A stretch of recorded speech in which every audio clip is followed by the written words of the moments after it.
Olá, está no ar o TCE na TV. Veja os destaques desta edição. Palestra na Corte de Contas aborda a importância do controle externo dos RPPS. Novo marco regulatório resgata a credibilidade das organizações da sociedade civil. E ainda, balanço aponta que metas propostas pelo Plano Nacional de Educação não foram atingidas. Acompanhe agora no TCE na TV. Novo marco regulatório resgata a credibilidade das organizações da sociedade civil. A boa notícia foi dada pelo presidente do Tribunal de Contas de Mato Grosso do Sul, conselheiro Valdir Neves, durante a solenidade de abertura da primeira oficina para capacitação do marco regulatório das organizações da sociedade civil. Para tornar mais transparentes as relações com os governos e garantir segurança jurídica às parcerias entre o poder público e as organizações não governamentais, entrou em vigor em janeiro de 2016 o novo marco regulatório do terceiro setor. Trata-se da Lei 13.019, que apresenta novas regras para a realização de repasses dos governos às organizações da sociedade civil. Mais uma vez, o Tribunal de Contas de Mato Grosso do Sul exerceu o papel pedagógico, orientando, além de servidores, também os gestores das instituições da sociedade civil.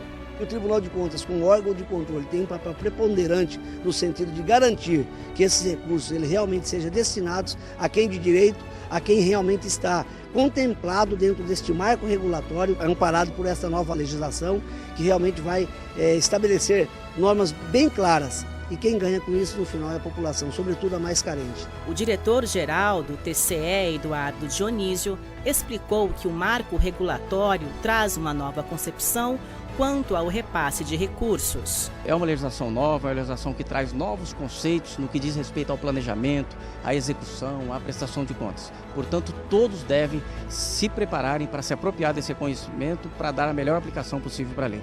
Parte dos recursos repassados às entidades vem de emendas parlamentares. Atualmente, cada deputado estadual dispõe de R$ 1.500.000 por ano para beneficiar ações sociais.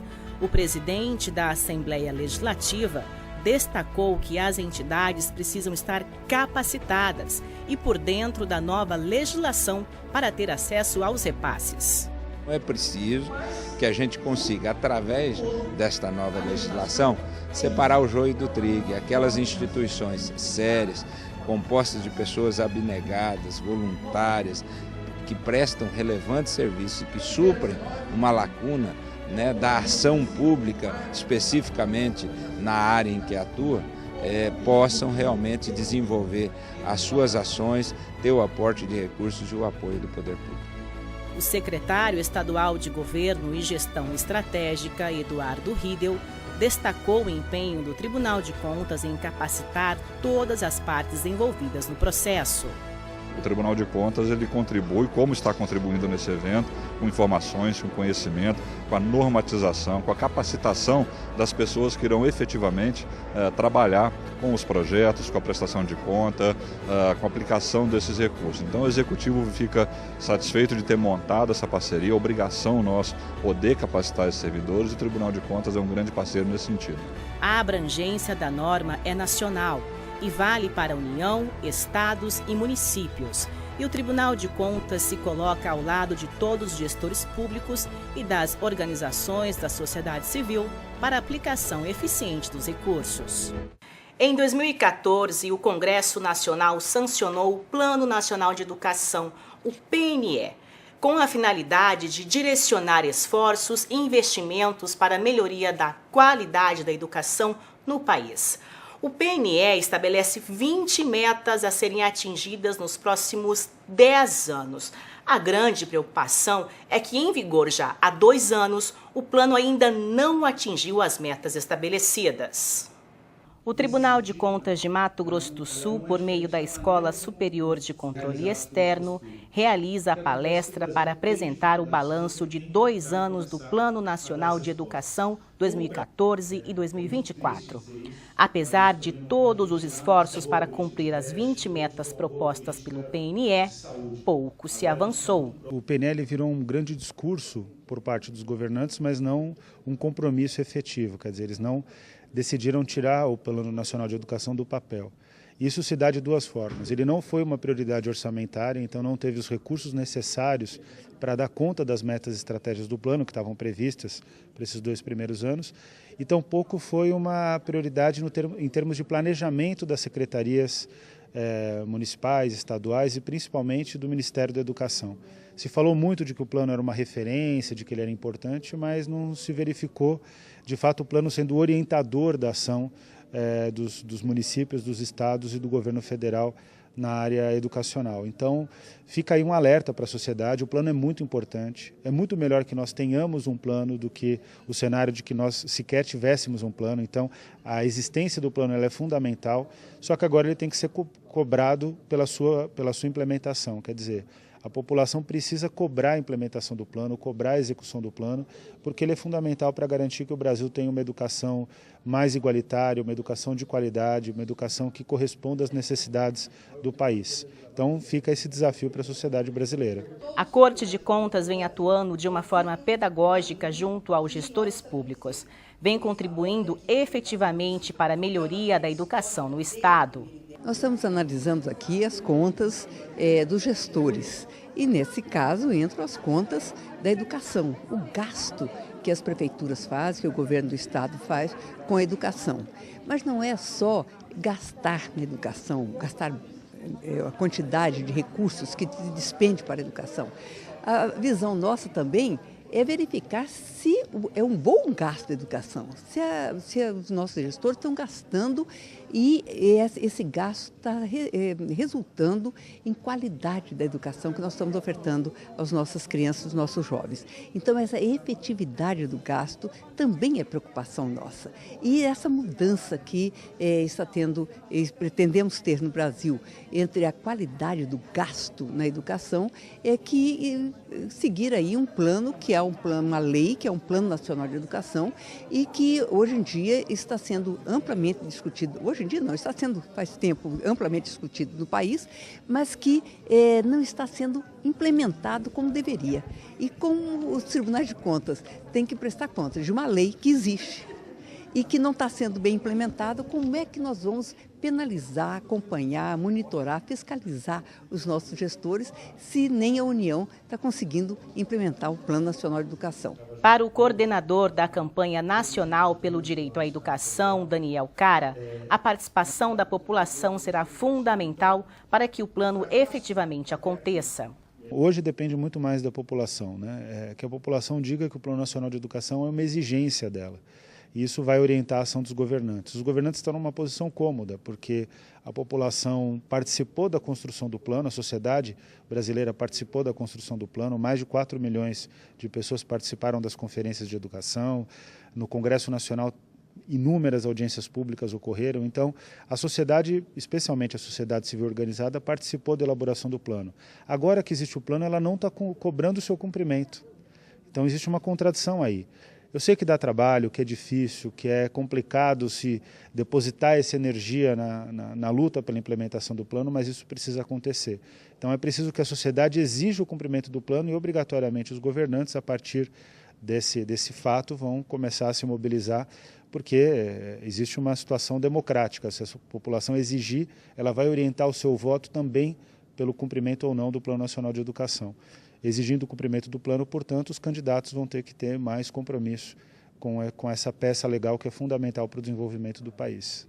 Com o objetivo de apresentar o marco legal dos regimes próprios de previdência social, os RPPS, e discutir a importância estratégica do controle externo dessas instituições, o Tribunal de Contas de Mato Grosso do Sul, por meio da Escola Superior de Controle Externo, a ESCOEX, promoveu a palestra Controle Externo dos Regimes Próprios de Previdência Social. temas como a aplicação dos critérios de materialidade, relevância e risco à realidade dos RPPS, até o marco legal do regime, foram debatidos durante a palestra. O principal objetivo é mostrar a importância que tem para a sociedade brasileira o controle externo exercido pelos tribunais de contas sobre os regimes próprios de previdência social. Então nós vamos abordar o que são esses regimes próprios de previdência social, a sua dimensão hoje no Brasil, são mais de 2.100 RPPS, o seu alcance de milhões e milhões de famílias, cujo futuro, cuja aposentadoria, cuja pensão depende da saúde financeira dessas instituições e, em consequência, a importância estratégica da atuação dos tribunais de contas para assegurar que esses fundos previdenciários sejam geridos de acordo com os princípios da prudência, de modo a assegurar o equilíbrio financeiro e o equilíbrio atuarial. Então, no que diz respeito à materialidade, à relevância, à criticidade, os tribunais de contas devem encarar como uma das suas principais prioridades o controle externo dos RPPS. E para isso precisam se preparar, se instrumentalizar. E eu vou relatar um pouco de experiências de outros tribunais no Brasil, de como esse controle vem evoluindo e vem sendo efetuado. O conselheiro substituto Luiz Henrique, do Tribunal de Contas de Mato Grosso, apontou a importância que tem para a sociedade brasileira o controle externo exercido pelos tribunais de contas. É fundamental que haja esse diálogo permanente entre o Tribunal de Contas e os seus jurisdicionados, porque uma das maiores missões que o tribunal tem é orientar o gestor para prevenir a ocorrência de falhas, tanto falhas de natureza formal, que devem ser evitadas, como falhas mais graves que possam comprometer a gestão. Então, esse trabalho pedagógico, esta aproximação, ela é essencial. E as escolas de contas no Brasil todo, elas têm procurado cada vez mais fazer este trabalho. O TCE na TV fica por aqui. Para mais notícias, acesse o nosso site www.tce.ms.gov.br. Obrigada pela sua companhia e até a próxima semana.